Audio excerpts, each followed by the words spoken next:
Hello all, welcome to the Chaos Ninja Podcast.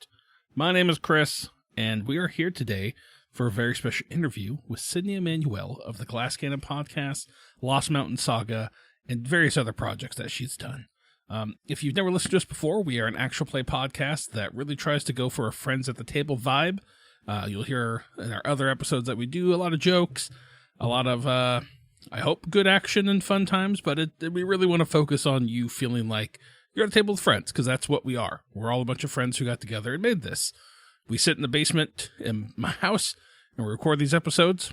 That's why sometimes you'll hear my kids running around and stomping up top as they play Fortnite and all that. And yeah, that's kind of our goal, and I feel like we hit it. Before we get into this interview, I need to thank our fine folks at Patreon who backed us. If you're interested in that, check out the show notes. You'll find a link there. It's $3 a month, or it's free. Do whichever one you want, or don't do it at all. I can't tell you how to live your life. You can also check out our Discord. We got one of those bad boys. And, yeah, let's thank them right now. We have Taylor, Jarowrin, Miles, Randy, Yam, Colby, Thomas, Randy G, Laszlo, Hovo, H-O-V-O, Jeremy, Ben, Garth, Tyler, Nelson, Clorpdonk, Cody, Hygienic, Tyler, and Eldrick Owl. Thank you guys again for your continued support over there. We really do appreciate it. And yeah, we have this interview. Next week, we're going to have another interview with two awesome folks. They were teased last week, but we switched up to that way they could release it on their podcast feeds next week as well.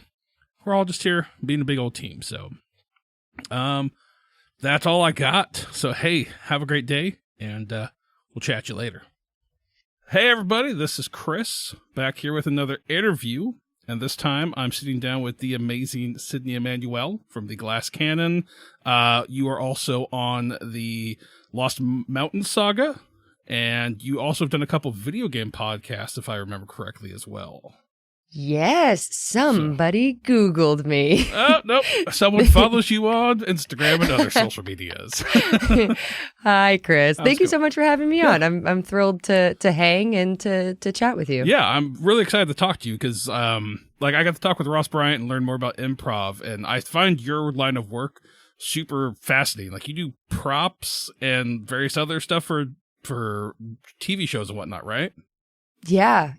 We were just saying, I was saying how tired I am, but it's only because I chose a life of freestyle and freelance work where I'm constantly sort of switching gears into different jobs and occupations. But yeah, one of my jobs is I do set dressing and set design and production design for film and TV and commercials.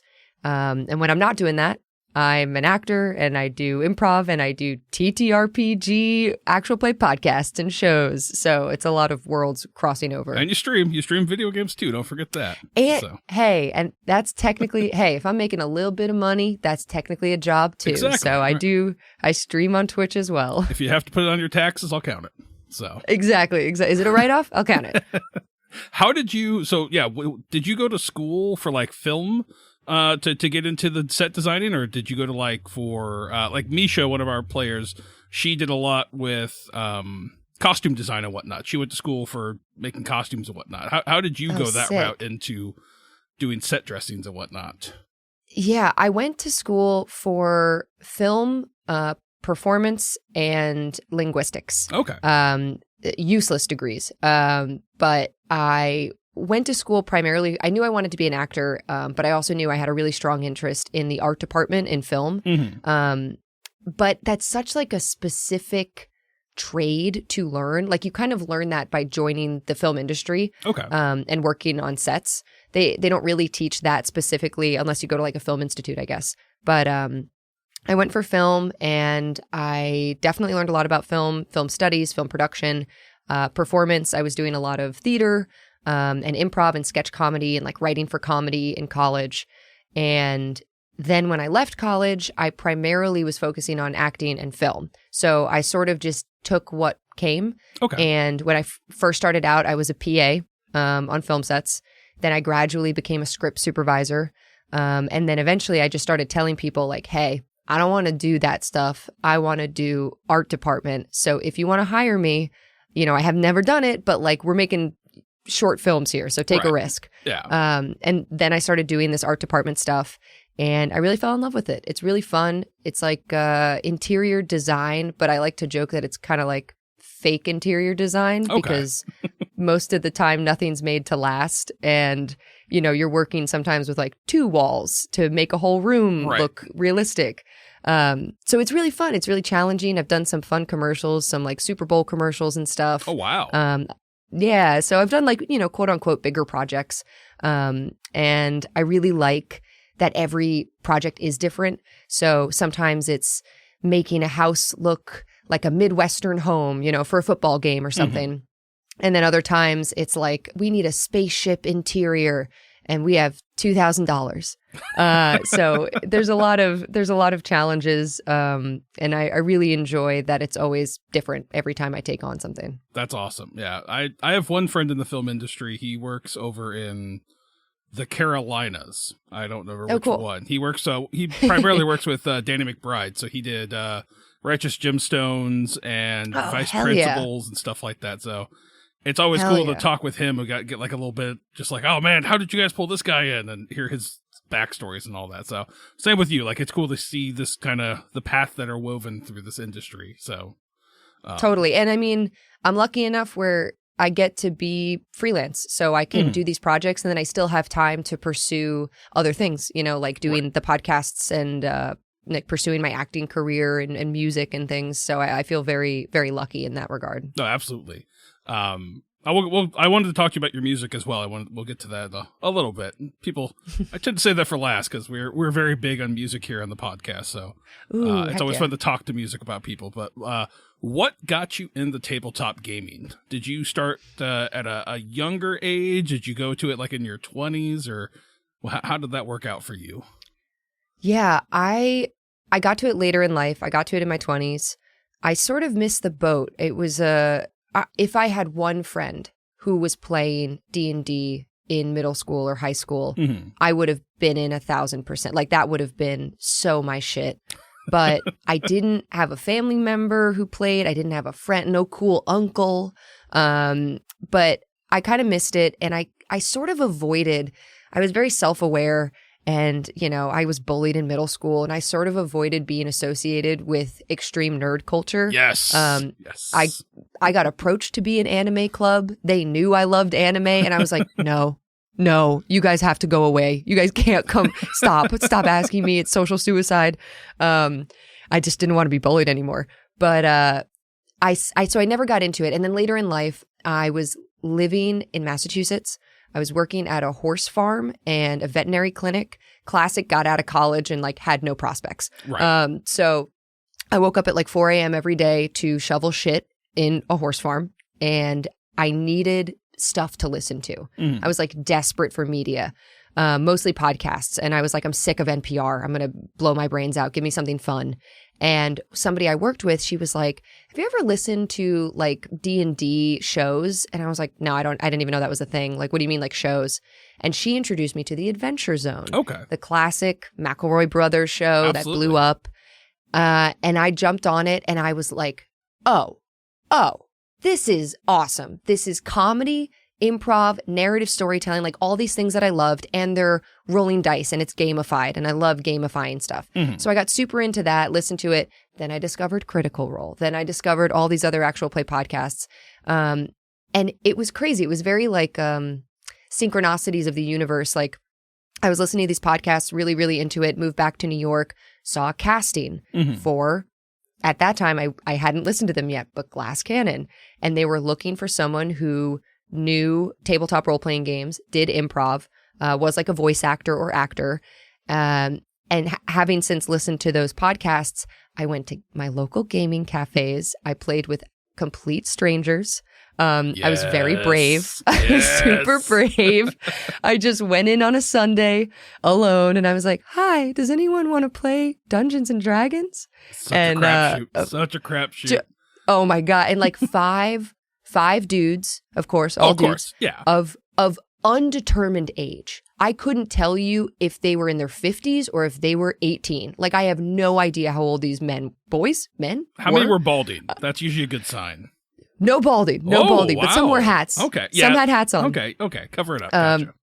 But they allowed me to join their Shadow Dark, or their, not Shadow Dark, that's what I'm into now, Right. Shadow Run game, Ooh. which was chonky Yeah. and espionage. Not what I was looking for, but I played with them for like 3 years. Oh, wow. Awesome. And we were total strangers. Like, we didn't talk about our personal lives. We just went to the cafe and fucking gamed. So I was like super into it at that point, having seen the Glass Cannon casting and stuff.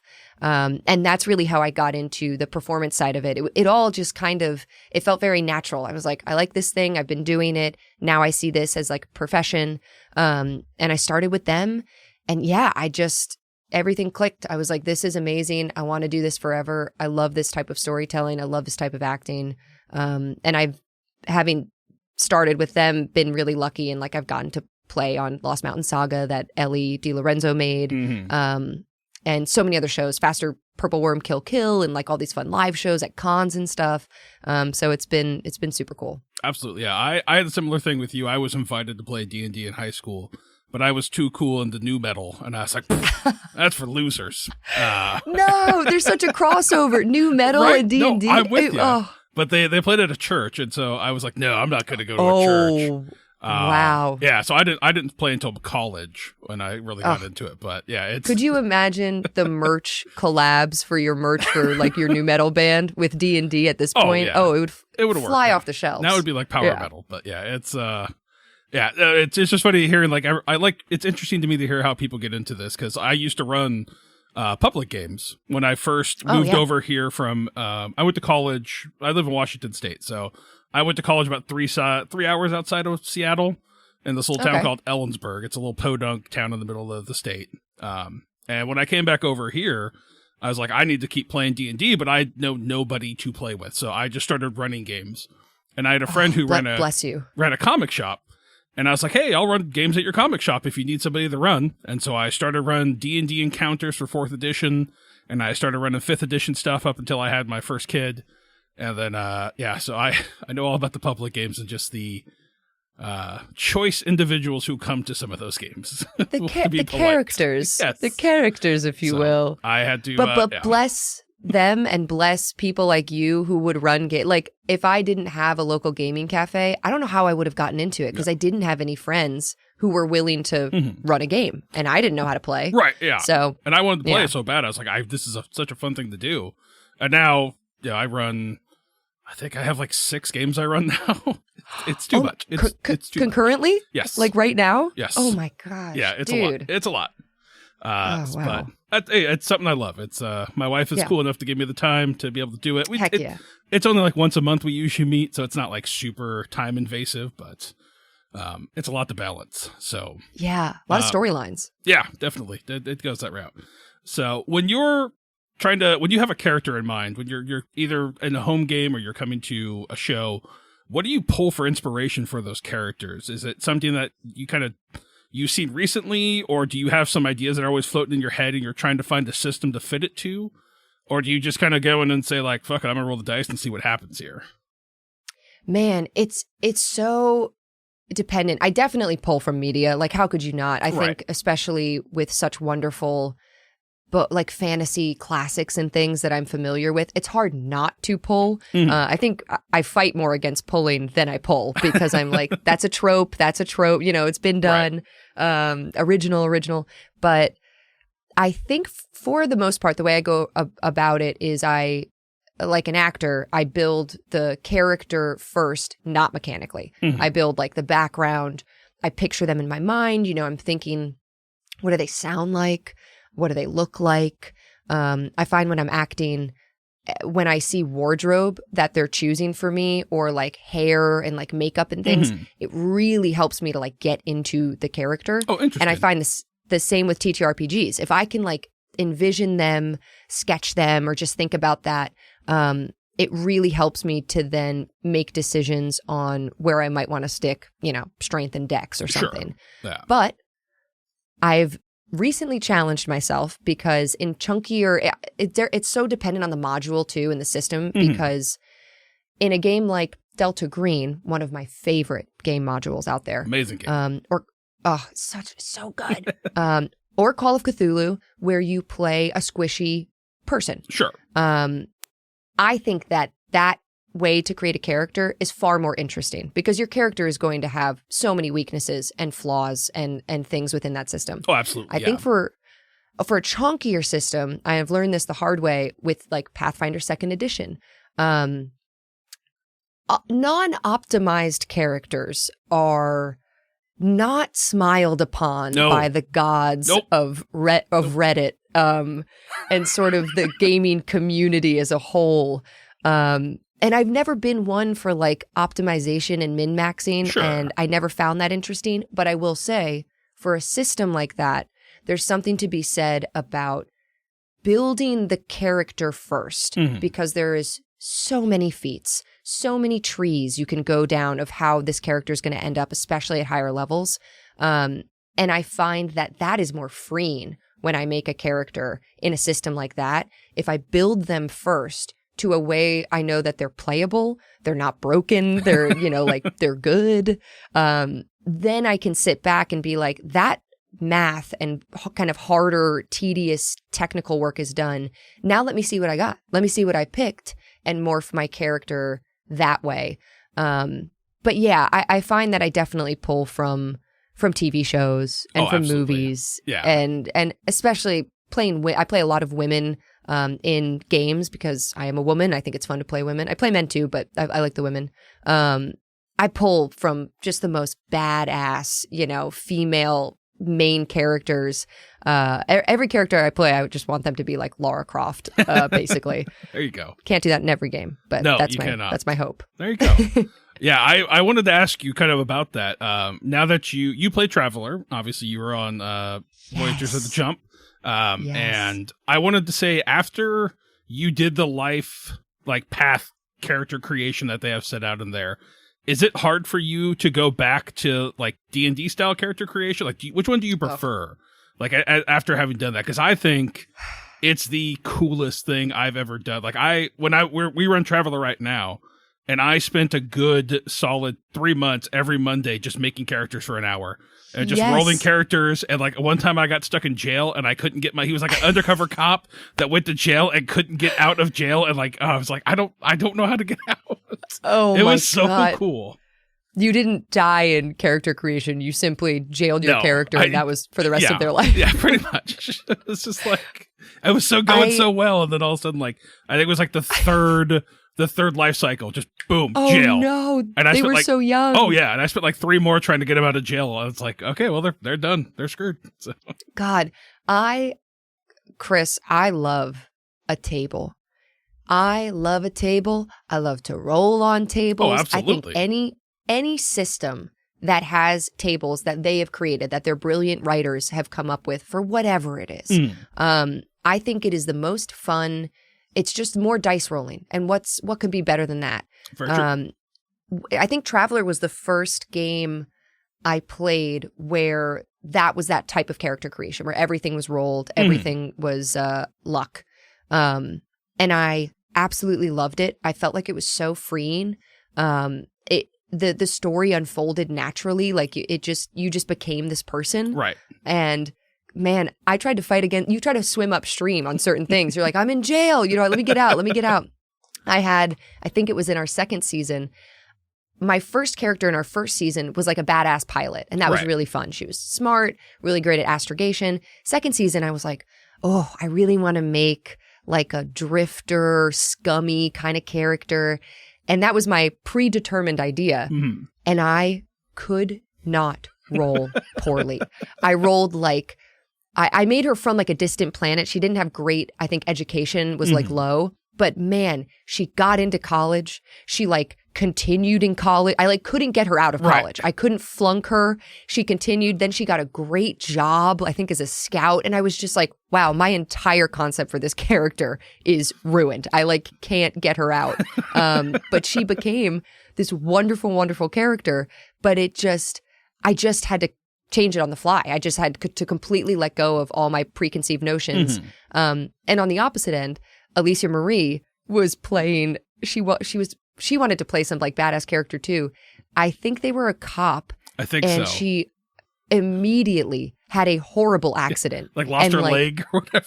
Broke her spine. Yeah. Like broke her spine, couldn't work anymore. She became like a carnival security officer, like at a carnival. It just, the story became so amazing. She joined a cult too or something. Yeah, she joined a cult. Oh my God. She joined a cult. She like got hit by a bus or something. But yeah, I'm such a fan. We play Traveler sometimes on tour. We'll do it cool. with Glass Cannon. We'll just like do it in the car. We'll just build characters. We'll just like we'll never play them. Maybe we'll hold on to them for later. But God, it's so fun. I'm so happy that you love that system too. It's so good. It's it makes me want to try was it Twilight 2000, because I know that's got a similar path. And then my favorite current system right now is Mothership. I think Mothership is so fucking awesome. It is everything I want in a system right now. And I found a life path generator for that somebody's been working on. And I'm like, yeah, okay. Like next time I run this, we're doing this. So I still have to play Mothership. I played Twilight 2000 recently and thoroughly enjoyed it. And I know Mothership is extremely popular and people really, really like it. It's one of those games that you read as a GM and it like fucks with your brain. You're like, oh yeah, you're right. Why don't I do it this way? I kind of like when I first started reading like Powered by the Apocalypse games, so like Dungeon World, stuff like that. I was like, oh yeah, I guess that is a different way of doing this. Or Blades in the Dark was another big kind of unraveling of my brain. But yeah, Blades in the Dark is such a good system too. It's so fun. I wish I had people around me that wanted to play it. Like that's my one game I really want to run super bad. I got to do a little bit of Scum and Villainy, which is like the sci-fi version of that. And it was fun, but the group unfortunately was like, yeah, let's go back to Pathfinder 2e. I'm like, all right, sure. So all it takes is one good heist. Right. They'll be roped in. I was trying. We had a lot going on. It was funny when we went back to Pathfinder 2e. They're like, you mean I just can't do this? I'm like, no, you have 3 actions. Like, what are you going to do with those 3 actions? Like, well, I want to do this. I'm like, well, we should play the other system that allowed you the freeform to do that. Like, yeah, you want to have a flashback? Right. That's Blades in the Dark, baby. You gotta get into Blades in the Dark. Oh my gosh. Yeah, it is what it is, right? So, we kind of cut our teeth. Our first couple seasons are on Delta Green, so I wanted to talk to you about Delta Green a little bit. What is your favorite thing about Delta Green now that you have, 4 seasons under your belt that you did? 5 seasons, 6 seasons? A lot. You did all of the possible landscapes plus, 2 or 3 others? Yeah. It goes to show because I keep asking to be put on that show because I love it so much. I love the system so much. I beg them. I'm like, please, bring me back. What do I love the most about it? It's such a hard question. I think because it is frustratingly grounded at times. It is such a real world, despite its heightened supernatural elements that come in mostly at the climax, at like the climax of these adventures, because the build up and the lead up, as real people in the real world, everything is like written off. Everything that's a coincidence. That's just strange that, we're not freaking out yet. We're not freaking out yet. Right. And then at these climaxes, it's the full on freak out. You're losing sanity, all these things. And I think it is refreshing to play in a grounded world. I love high fantasy and I love big magic and I love big magic systems. But I think it's like a brain refresh to have 10 hit points. And, I have no access to magic. I don't know how to do anything. Right. I can only investigate and use logic, and hopefully not roll poorly on these sort of, willpower, sanity rolls and things. And I also really love the adventures that I've played in and also ran. I run it for home games and stuff. Oh, awesome. Cool. Yeah. Oh, such a fan. But, and I've run some, other games that for other systems that have been transferred to Delta Green, some Cthulhu stuff too. Yeah. But I think being a fan of like X-Files, reading a lot of H.P. Lovecraft, I just really enjoy the choices that as when I GM, like the choices that my players make is fascinating. Like the way human brains kind of work out problems. It's just, I run multiple different groups with the same adventure. And man, it's never the same. And it's so wild to me. And even people doing Impossible Landscapes, you know, they'll write to me and tell me about their characters, or we'll talk at a live show or something in VIP, and they'll say things where I'm just like, holy shit, I never would have done that in a million years. I just never would have thought to do that. So I think there's like a replayability to it too that I find really fascinating. Whereas sometimes with high fantasy, you know, the goal to kill the archmage, rescue somebody, fight against the big bad, it's like, okay, I get it. But I constantly feel like with Delta Green APs, I'm like, wow, I don't get it. I don't get it. I'm still not sure how we either did that or failed doing that. You know, like it's so mind-boggling at times. Yeah, it's I've never played a game that's gotten so many more like visceral reactions from people. Like I don't know if you've run Extremophilia or read that one, but yes, I love that one. Yeah, there's two parts of that where when the first time I ran it, I did a closed session. So if they weren't in the scene, they had to leave the call, and I'd bring them back in. And two of the players talking after they separated and came back together, and having the same thing happen, and then looking at each other like, no, fuck no. And like, it was some of the best RP moments I've ever experienced in my life. Like, it gave me chills watching these two people slowly realize the shit that they were in. And then that was just the beginning. Like, we hadn't even really gotten to the mystery. So, man, I ran it for friends, and I run it at a few of our retreats with Glass Cannon, which is great because it's people who really know these systems, and like they like know what they're doing, and still same thing. Man, with that particular adventure, there was a time they had gone to a hospital. They had gotten gloves and things, but they didn't get hazmat suits. Yep. And they kept doing stuff. They were like, I put my gloves on. And I was like, got it. And I would just check things off. And at the end, they were just like, holy shit. Yeah. And they were making their luck rolls. And it was just, it was so fantastic. It's great. Yeah, I remember that same thing. Our guys didn't even think about it. So they go to the hospital. Brilliant. They don't have anything on. And so afterwards, I'm having them in the car, and I'm like, hey, you reach in your pocket and you pull out a nickel and you just start chewing on it.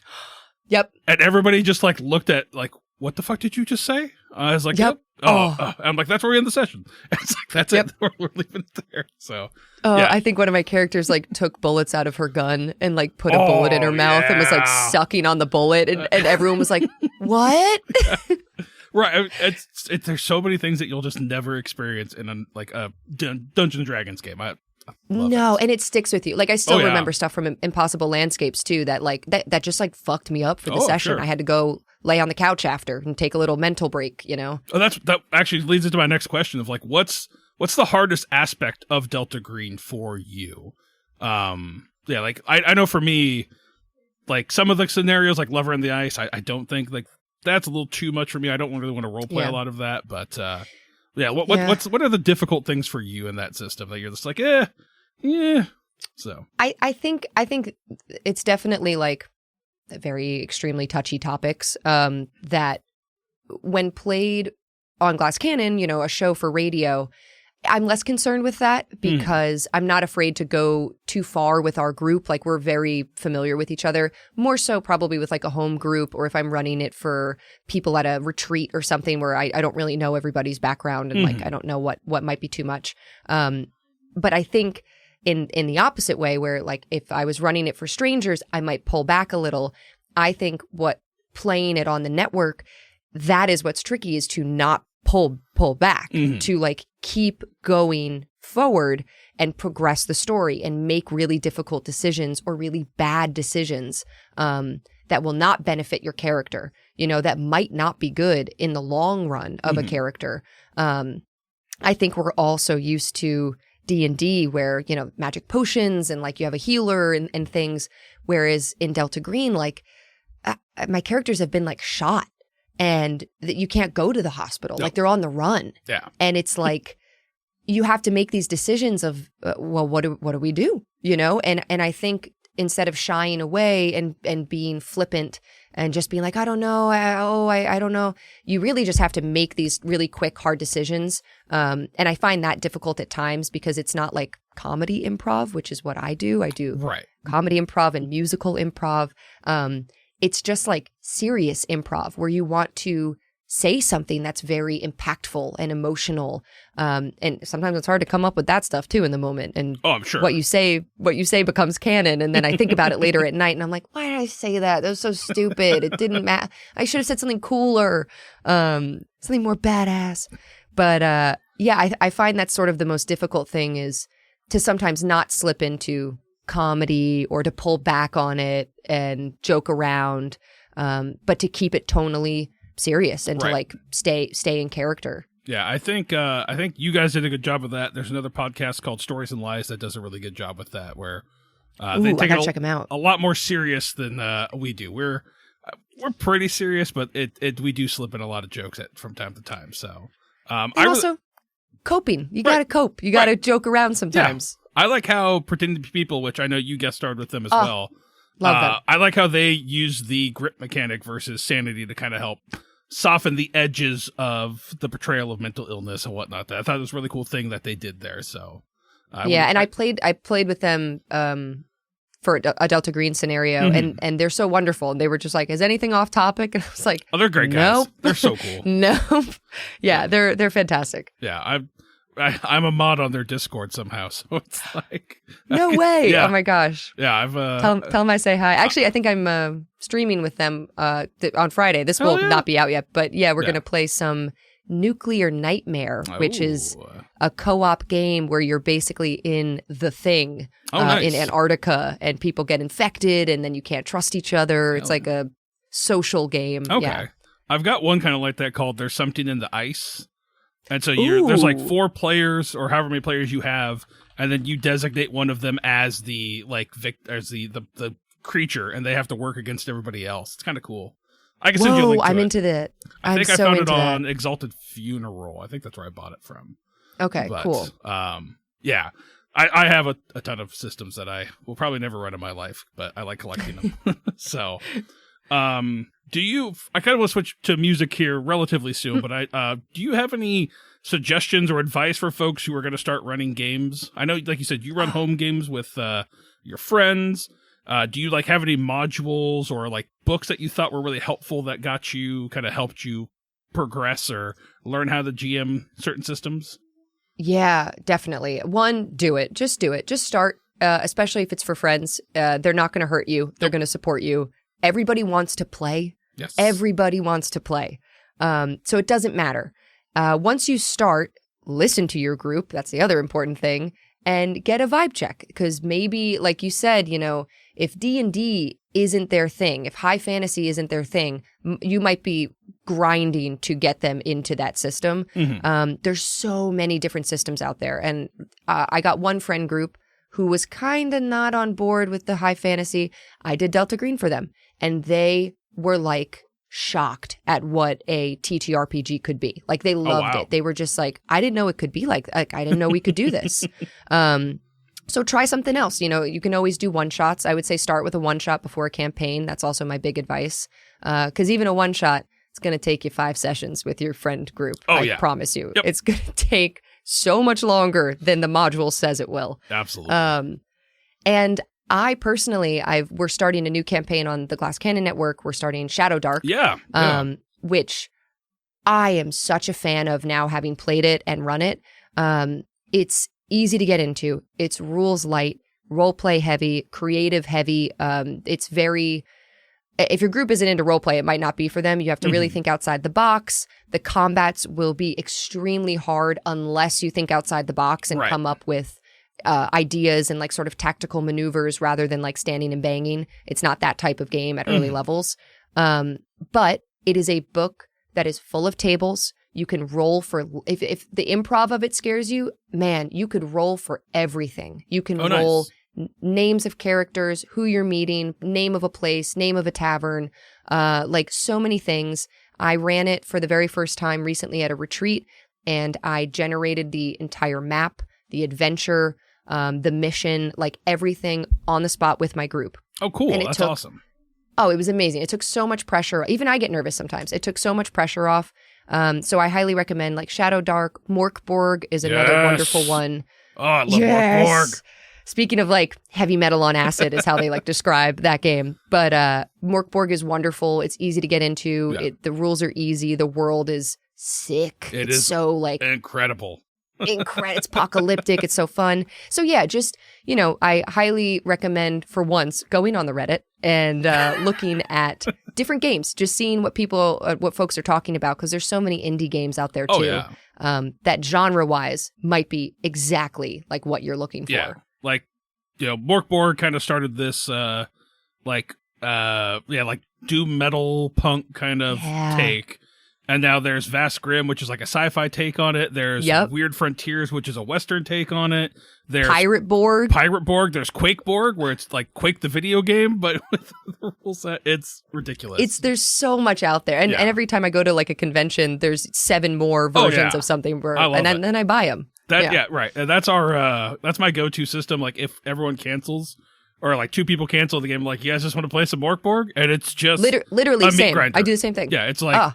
we'll get into a combat, or we'll run a combat. Once they get there, if they die, I give them a round. They bring a new character in, and we just go through characters until they eventually beat whatever's there. So yeah, and there's even an online like generator. You can quickly roll up characters if you don't want to spend the time. But it takes no time at all. It's such a fun game. That's where it's at. Yes. So, is there a dream system that you could get to play or run, whether on the network or home? Is there like one system that you're absolutely wanting to get to, but you haven't had time? If you don't have one, that's fine. I totally get it, but... I don't know if there is like a dream system. I mean, I would love to just GM on the Glass Cannon. I would GM Traveler. I would GM Morkborg. I have yet to GM, just because mostly it's, sponsor driven and they need money from the company to run the game and pay people. So it goes. This capitalist economy we live in. They're a big company. They got people to pay. So they got people to pay. They got people working for them. But I've also wanted to like dip my toes into some lighter stuff. I usually go super deep and super dark, but like kids on broomsticks. Okay. Like just like lighter they've never done it. They've always sort of done these chonky, heavier systems in games. And I'm like, what if we did like a silly one? Brindlewood Bay. I don't know if you heard of that one. Brindlewood Bay. Yes. Oh, you know what? That would be the one. Okay. That would be the one. That one's so fucking cool sounding. I really want to try it. Cute creatures. Yeah. I would love that. There's another one. It's like a quest game. And the whole thing is you just returning home from like a war, and it's just your travel along the way. It's just like there's no combat.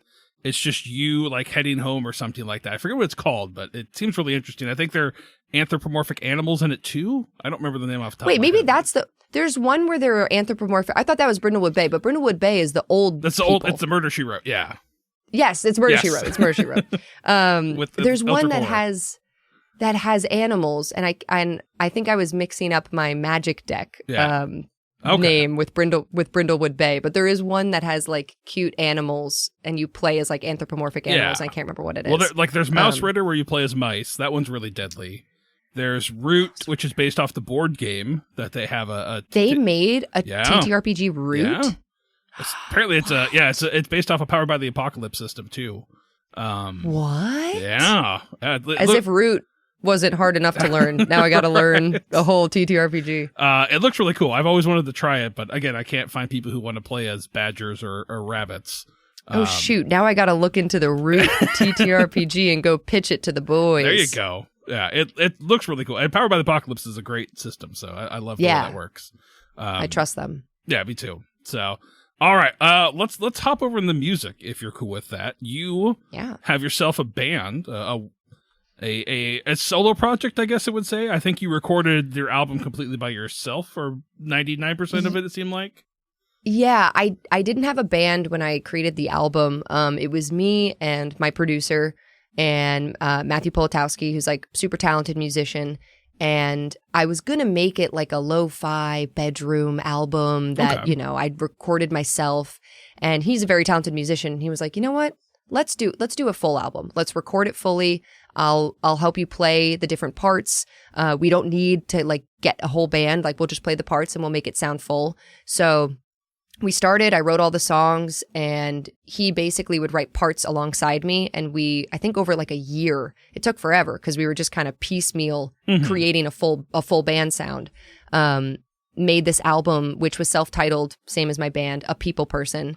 And we put it out in 2021, and I was thrilled. Like I felt no need to play live, which is kind of like the complete opposite of how people pursue music.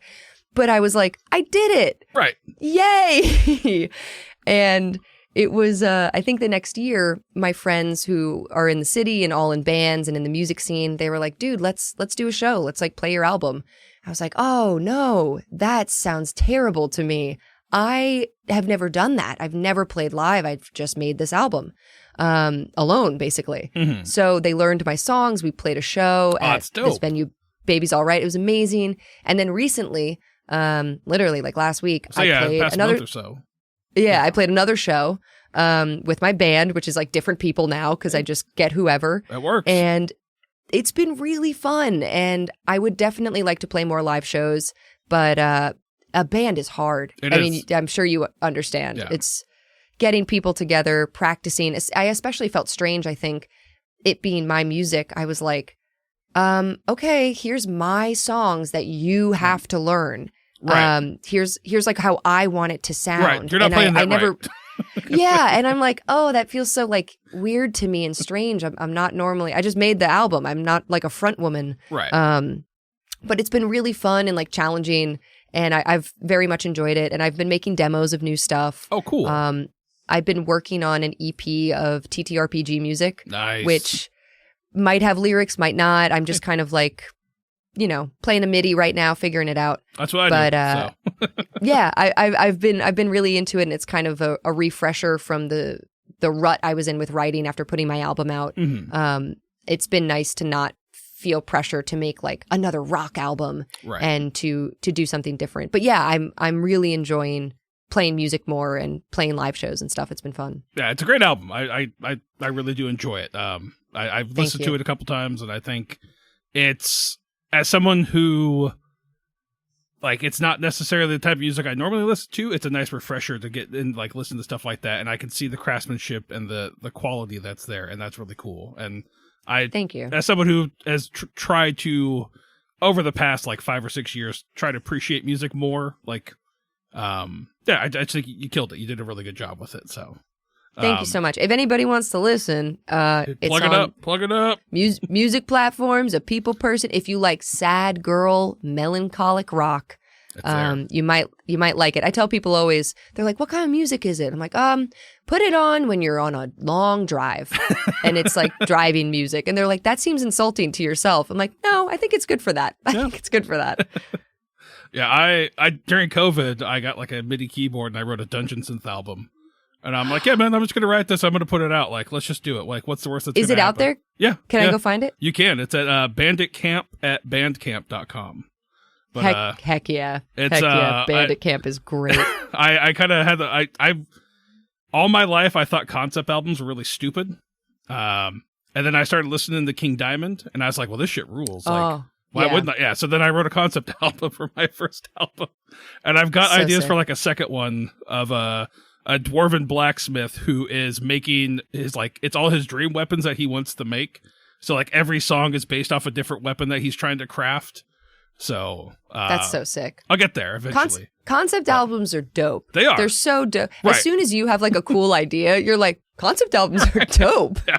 It took me a long time to get to that point, because otherwise I was like, this is dumb. Who wants to listen to that? And then, younger me was stupid, and I will fully admit that. So I can't wait to listen to Bandit Camp Potter's Hollow 1. There it is. I can't wait to listen to it. I'm staring at it.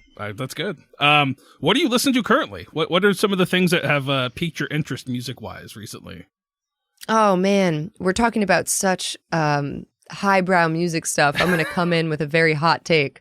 I have been listening to the K-pop Demon Hunters soundtrack. Tight. My kids love that stuff. Yeah, K-pop Demon. I'm listening to it too through my children. So yeah, I mean, I don't have children, so I can't blame my listening habits on anybody. I watched the film. I thought it was good, and like those songs are some of the most well-written pop songs because they have been in my fucking head. Oh yeah, since they are such earworms.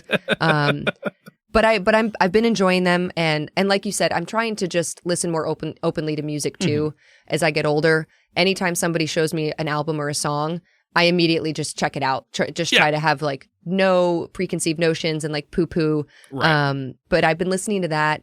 I've been listening. I'll plug my friend who I opened for his band when I just played. My friend Wes Parker. I've been listening to his new music. Okay. I think he's super, super awesome. He used to be in a different band in Richmond, Virginia. Now he's doing his own stuff. And I've been listening to, this is all like boop, boop, boop. Hey, you don't get it. I've been listening to the Clips album that came out. I think it's probably my favorite album of the year. It is so good. Yeah. I have loved Pusha T for so long. And Infrared was like one of my faves. And I just like, growing up, I just like loved Pusha T. And now having like OG Clips, having him and his brother back together, they haven't missed singing a beat. about, they haven't missed a beat, and singing about like such beautiful things, like lyrically, they're so funny at times. Oh like, yeah, they're so funny and so thoughtful, and I think it's some of the best rap that has come out recently. It was like all the terrible shit happened with Drake, and everyone was like, you know, freaking out. I was like, guys, it's okay. We still have Kendrick. Like, we still have good rapper. And then Kanye did so, and everyone was like, okay, we're losing a lot of them. We're losing a lot of them. Some, like, folks we really liked. And then Clips came back at the perfect time into the rap community and, like, saved us. Absolutely. But, yeah, so I've been listening to that a ton, and I've been really enjoying it. Yeah, I listened to that. The new Tyler, the Creator, I'm really enjoying. I gotta listen to that. It's I liked Chromacopia, but this is completely like 180 from Chromacopia. It's more of like a dance album. It's completely like what? Yeah, it's really good. I like that. And then I like to dance. Do you like shoegaze at all? Are you a shoegaze fan? I do like shoegaze. I do. Check out a band called Greet Death. They have a song called Country Girl, and it's one of my top albums of the year. I was not ready for it as it hit me with a ton of bricks. Death. But they're on Death Wish Records, I think it is, which is really weird because that's like a hardcore like metal outfit, like Converge.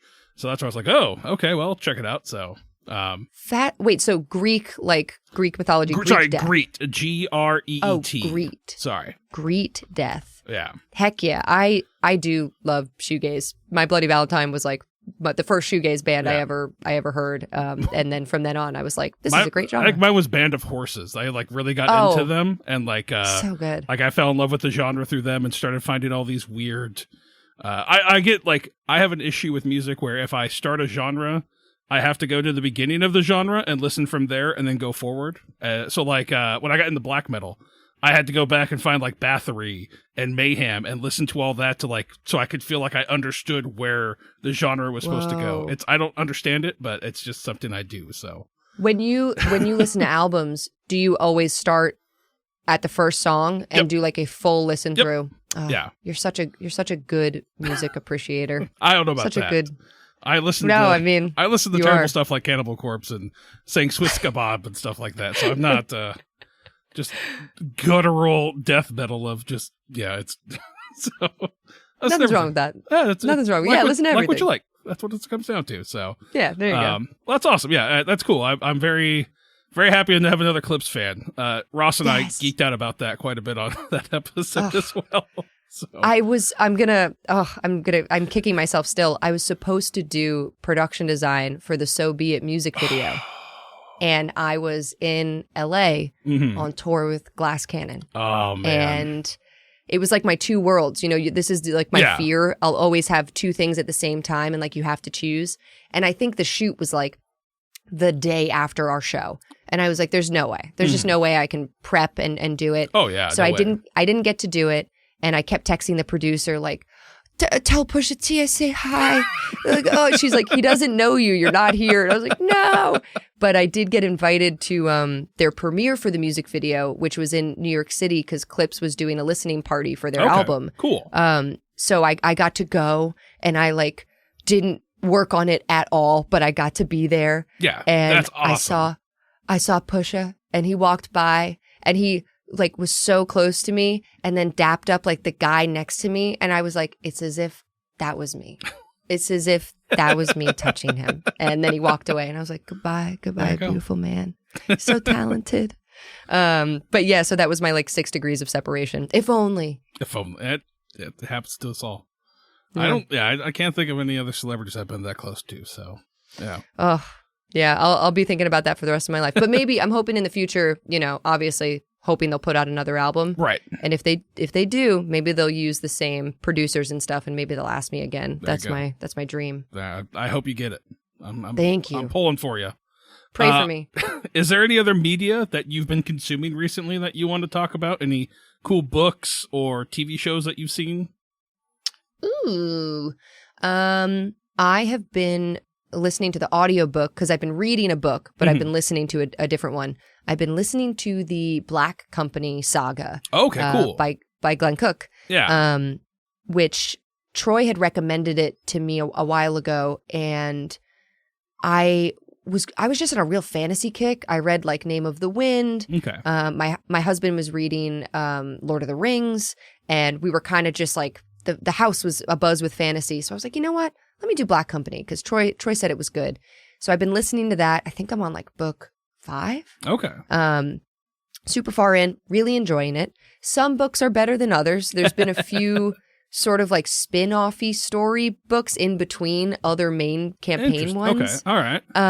That I was like, it just follows a different character. So Sure. I'm kind of like, not sure this was the strongest choice. But I am thoroughly enjoying the magic of it and like the 80s kind of craziness and fantasticness. And then I've been reading The Black Tongue Thief. Yes. Which is so amazing. Daughter's War good. Is just as good. The second book, it's on par with it. If not, it's a different style of book, but it is just as good. It came out this year. It is probably my favorite book of the year. It's amazing.